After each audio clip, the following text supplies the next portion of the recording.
ही बारू नसीली तो दोष का दिही नजरिया के, दोष का दिही नजरिया के। जब तू ही बारू नसीली तो दोष का दिही नजरिया के, नजरिया के। अरे बैठ हो जाने दवैया ना, बैठ हो जाने दवैया ई रोगवा हऊ मरिया के। जब तू ही बारू नसीली तो दोष का दिही नजरिया के। जब तू ही बारू नसीली तो दोष का दिही नजरिया के।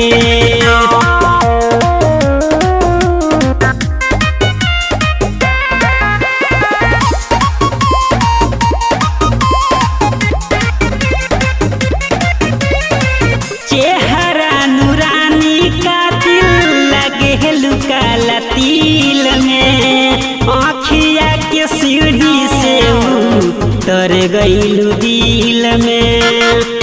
कैसे मन के मनाई कतनो समझाई, घर तू बनाई लिहलू, घर तू बनाई लिहलू बड़ घर के नाकी बजरिया के। जब तू ही बारू नसीली तो दोष का दिही नजरिया के। जब तू ही बारू नसीली तो दोष का दिही नजरिया के।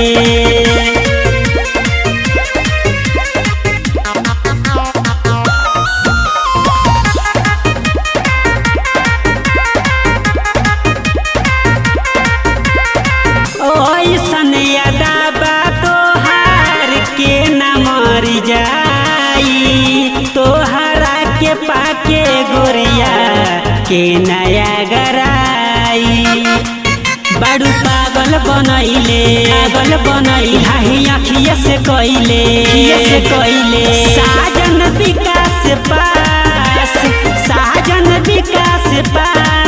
चाहे रहली नियर के परिया के। जब तू ही बारू नसीली तो दोष का दिही नजरिया के। जब तू ही बारू नसीली तो दोष का दिही नजरिया के।